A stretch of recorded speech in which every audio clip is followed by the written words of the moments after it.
What's up, guys? I'm BTC. The nerfs have arrived. Junkrat just got hit with a slight change, and Mercy just got an absolutely massive nerf to the character.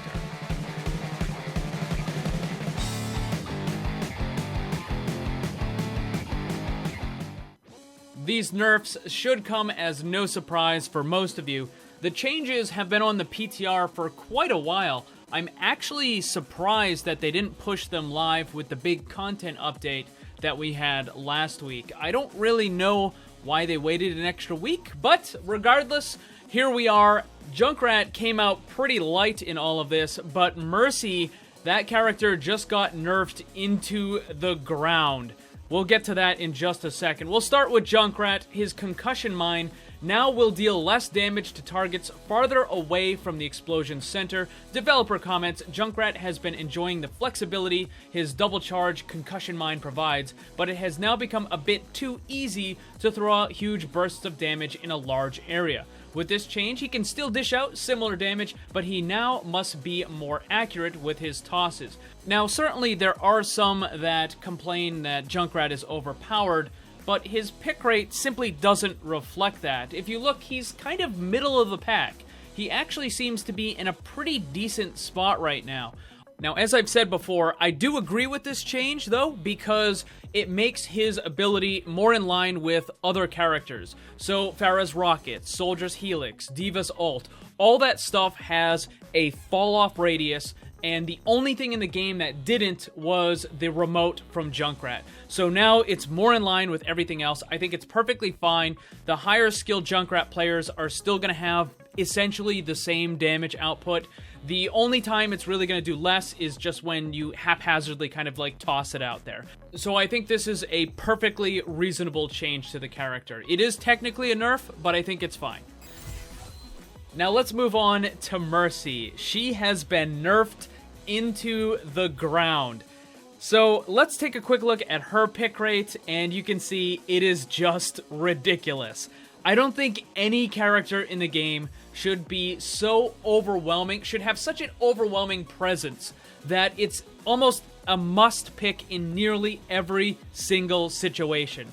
That is bad for game balance, and it's just bad for the fun factor too, because then it makes the teams feel like they always have to have the character, and if you don't, then people, it's just a bad situation all around. So let's go over the nerfs that she got. It is Valkyrie no longer makes Resurrect instant, which means you now have to move really, really slowly when you're using your res during your ult as well, and no longer grants a bonus Resurrect charge. This is the main thing right here. This is the crippling part of it. And the speed bonus Guardian Angel receives when activating Valkyrie has been decreased by 50%. Duration reduced from 20 seconds to 15 seconds. And the developer comments, Mercy's recent Resurrect changes have helped in allowing enemies to have more counterplay in dealing with her. But she was able to use Resurrect through Valkyrie enough to largely mitigate the impact of the previous changes. Additionally, we're toning back the amount of mobility Valkyrie provides through Guardian Angel and reducing its duration to overall reduce the power of this ability. So first up, yes, Mercy absolutely needed changes. She was way too powerful. I don't want to say she was overpowered, but she was definitely too powerful and almost like a must pick in many situations. So she needed to be changed. But what they did was they just completely crippled the character. A lot of the pro support players have also commented how this effectively just kills off the character, like it's never going to be useful in this state. And the main reason for that is because you lose the reses, right? The reason why Mercy was so powerful was because you had those reses. But now, one Resurrect every 30 seconds is not good enough. It just isn't. So in this current state, you're never going to want to use res during your ultimate. You always want to use res first, then burn your ult, and always try to stay up in the air and heal off your team. But the problem with this is that, yeah, it lasts for 15 seconds, which is a good amount of time, but it's really weak. Basically, without that res reset, Valkyrie is now just a really bad version of Zenyatta's Transcendence. So while she's in the air, she's certainly a little bit more difficult to deal with. But when Zenyatta uses Trance, 1, it heals for way more than Mercy can, and 2, Zenyatta is completely immune while the ult is going on. So the Valkyrie, it's just not really going to be good enough. As far as like the Overwatch League, I'm certain you're still going to see a little bit of Mercy usage, at least for a short amount of time. But the teams are almost certainly going to kind of start phasing it out. If it stays in like a dive meta situation where we have lots of Winston, Diva, Tracer play, Genji play, which I don't see there's any reason why that would change, we're probably going to see Mercy getting replaced by Lucio. So I think we're going to probably see it just go back to what it used to be, which was Lucio and Zen, along with Winston, Diva, Tracer, and you can throw in like a Genji or something like that. So I'm pretty certain that's what it's going to go back to.